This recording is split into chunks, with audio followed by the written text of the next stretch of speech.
السلام علیکم جی۔ میں یہ ویڈیو صرف اس لیے بنا رہی ہوں تاکہ اس کے اوپر نوٹس لیا جائے اور اس طرح کا معاملہ دوبارہ نہ ہو، کیونکہ یہ آج کل کے کووڈ کے زمانے میں زندگی ویسے ہی بڑی آزمائش سے گزر رہی ہے۔ کووڈ عذاب الہی ہے، اس میں کوئی شک کی گنجائش نہیں ہے۔ تو اس کے ساتھ اگر انسانوں کی بھی مس مینجمنٹ کے عذاب جو ہیں وہ لاد دیے جائیں تو بہت ہی بے بسی اور بہت ہی پریشانی ہوتی ہے۔ میں گلف ایئر کے اوپر بزنس کلاس میں جو کہنے کی بات ہے وہ یہ کہ بزنس کلاس کے اندر لاکھوں روپے کا ٹکٹ لے کے پاکستان سے انگلینڈ اور پھر انگلینڈ سے واپس پاکستان میں آج آئی ہوں۔ جانے کا سفر تو ٹھیک تھا، لیکن آنے کے لیے یہ ہوا کہ لنڈن سے ملتان کے لیے میرا سامان بک ہو گیا، کمفرٹیبل ہو گئے۔ بزنس کلاس میں سفر کرتے ویسے ہی سوچ جو ہے وہ ڈیفرنٹ ہو جاتی ہے، جو کہ غلط ہے، ہونا نہیں چاہیے، لیکن بہرحال ہوتی ہے۔ تو خیال تھا کہ بھی سب کچھ ٹھیک ہوگا۔ ملتان میں وہ ایئرپورٹ کے اوپر جہاز لینڈ کیا 2:10 پہ پائلٹ نے بھی کہا کہ لینڈ کرے گا، تو وہ لینڈ کر گیا، لیکن اس کو لینڈ ہوتے ہی وہاں دور روک دیا گیا۔ بڑی دیر تک ہم جہاز میں ہی کھڑے رہے، جہاز کے انجن بھی چلتے رہے، فیول بھی استعمال ہوتا رہا، پتہ نہیں وجہ کیا تھی۔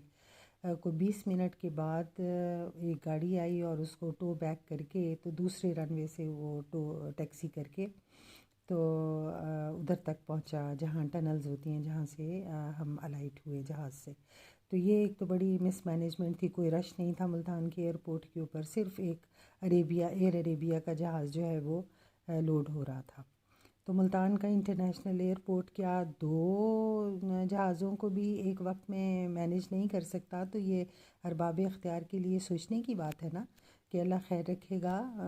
ساری قوم بھی دعا کر رہی ہے، حکمران بھی کوشش کر رہے ہیں کہ پاکستان میں زندگی رواں دواں ہو، کاروبار چلے، تو پھر لوگ پاکستان آنا شروع ہو جائیں، سیاح ہی آ جائیں، تو پھر کیا ہوگا یہاں پہ ایئرپورٹ کے اوپر؟ آگے میں جو آپ کو کہانی سنانے لگی ہوں وہ اور بھی زیادہ پریشان کن ہے۔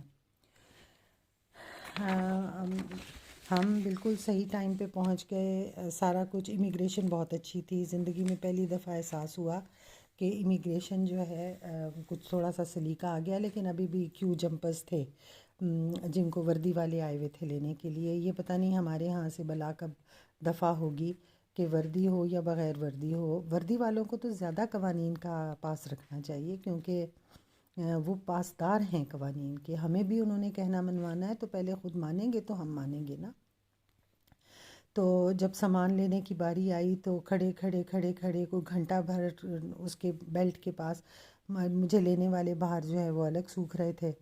جو میرے ساتھ بحرین سے جو کچھ لوگ چڑھے، میں ان کی ویڈیو شیئر کروں گی، آپ دیکھیں کہ وہ بیچارے کس حال میں، کس طرح ان کا اپیرنس تھی کہ کتنی مجبوری میں وہ کمانے پاکستان سے باہر گئے ہوں گے۔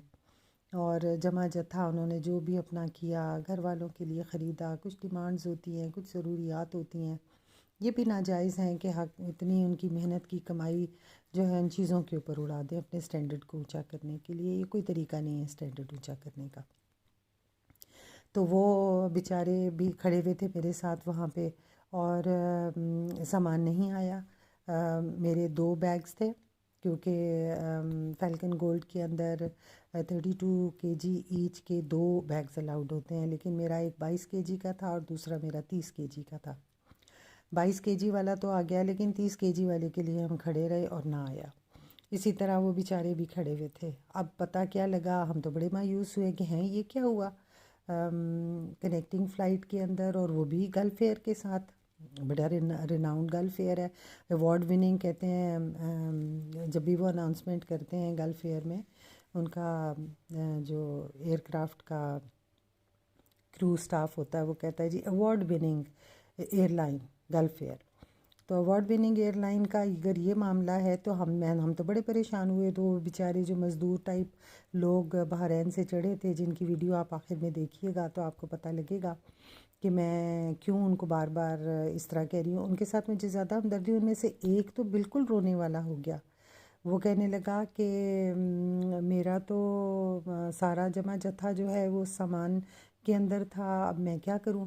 بہرحال جی یہ سٹاف جو وہاں کا ملتان کا تھا وہ apparently they are used to it.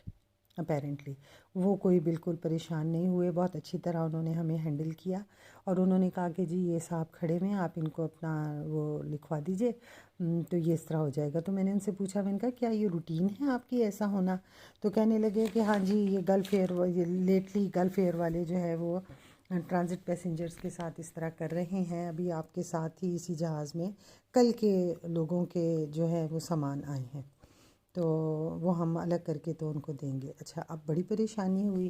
انہوں نے ایک وہ لکھا، اپلیکیشن لکھی کہ سامان آپ کا جو ہے وہ کیا کیا سامان ہے. پوچھا کتنی چیزیں ہیں اس کے اندر، کیا آپ نے ڈالا ہوا ہے، کتنی ویلیو ہوگی اس کی. اب ایک دم سے تو بندے کو ویلیو یاد بھی نہیں ہوتی کہ کیا ہوتی ہے. تو بہرحال جی انہوں نے لکھا کے تو مجھے ایک کاغذ دے دیا. تو کہنے لگے کہ یہ آپ لے جائیں، یہ کاغذ ہے وہ. اور اس کے جو اصل کاغذ ہے، اس کی جو اصل کاپی ہے یہ والے کی، اس پہ انہوں نے میرا وہ جو سامان کا ٹیگ ملتا ہے وہ یہاں پہ چسپاں کیا ہوا تھا. اور یہ انہوں نے لکھ دیا ہے، یہ ٹیلی فون نمبر ہے کہ جی اگر آپ کا سامان کل تک نہیں آتا تو اس نمبر پر کال کریں اور پھر آپ کو پتہ لگے گا. اب سامان کس حال میں آئے گا، کب آئے گا، اس کا مجھے کچھ پتہ نہیں ہے. تو شیئر کرنے والی بات ایک تو یہ مس مینجمنٹ ہے آف سامان کی گلف ایئر کے ساتھ. اور حکومت ہماری جو بھی ارباب اختیار ہیں وہ اس چیز کا نوٹس لیں، کیونکہ بحرین سے بہت سے مزدور پاکستان آتے ہیں. پاکستان میں وہ زر مبادلہ بھی بھیجتے ہیں اور پاکستان کے اندر بہت زیادہ وہ ہیلپ کر رہے ہیں پاکستان کی اکنامک سچویشن کو. چلے مجھے تو اللہ تعالیٰ نے بہت سی آسانیاں دی ہوئی ہیں کہ میں بہت زیادہ دور نہیں رہتی، سٹی میں رہتی ہوں. گاڑی الحمدللہ میرے پاس ہے، میں تو چلی جاؤں گی جب مجھے وہ فون کریں گے، جا کے سامان اٹھا کے لے آؤں گی. ان مزدوروں کے لیے میرا دل بہت زیادہ دکھ رہا ہے. اور اصل یہ فلم بنانے کا مقصد بھی ان مزدوروں کی آواز بننا ہے. ان میں سے ایک جس کو میں نے کہا آپ کو کہ وہ بالکل روحانسا ہو گیا، اس قدر اس کی آنکھوں سے آنسو جاری ہو گئے. وہ کہنے لگا میں تو ملتان کا نہیں ہوں اور میں تو صرف 8 دن کی چھٹی لے کے آیا ہوں، میں نے تو یہاں سے 1000 کلومیٹر دور کسی گاؤں میں جانا ہے. مجھے بتائیں کہ میں سامان لینے کے لیے کیسے آؤں گا. اب ذرا آپ اپنے آپ کو اس مزدور کی جگہ رکھ کر سوچیں، کیا وہ دوبارہ پاکستان آنا پسند کرے گا؟ اسی لیے تو لوگ پاکستان سے بھاگ رہے ہیں. اچھی بات تو نہیں ہے. اس سے پہلے کہ ہم بالکل بیکار بندوں کا جتھا بن کے رہ جائیں، کچھ کریں خدا کے لیے. اور آج کے بعد کسی ایئر لائن سے سامان جو ہے وہ پیچھے رہ جانا روٹین نہ بنے. کبھی کبھی تو انسیڈنٹ ساری دنیا میں ہو جاتے ہیں، لیکن اس طرح کہ وہ ان کے ملتان ایئرپورٹ والوں کے پاس تو یہ روٹین ہے. وہ کہتے ہیں کہ جی آپ کل آ کے پتہ کر لیجئے گا، کل انشاءاللہ آ جائے گا، کل نہیں تو پرسوں آ جائے گا. تو اللہ کرے میری یہ والی فلم جو ہے اس کا مثبت اثر نکلے. بالکل اس کو کسی نے کوئی نیگیٹو اس کے اندر سے کوئی بات نہیں نکالنی. یہ صرف ایک آئی اوپنر ہے، بلکہ یہ ریکویسٹ ہے ان ارباب اختیار سے، یقیناً ان کی نظروں سے بھی گزرے گی کہ جو کچھ کر سکتے ہیں خدا کے لیے کریں، ہمارے پاکستان کے لیے، ہمارے لیے، پاکستانیوں کی آسانی کے لیے.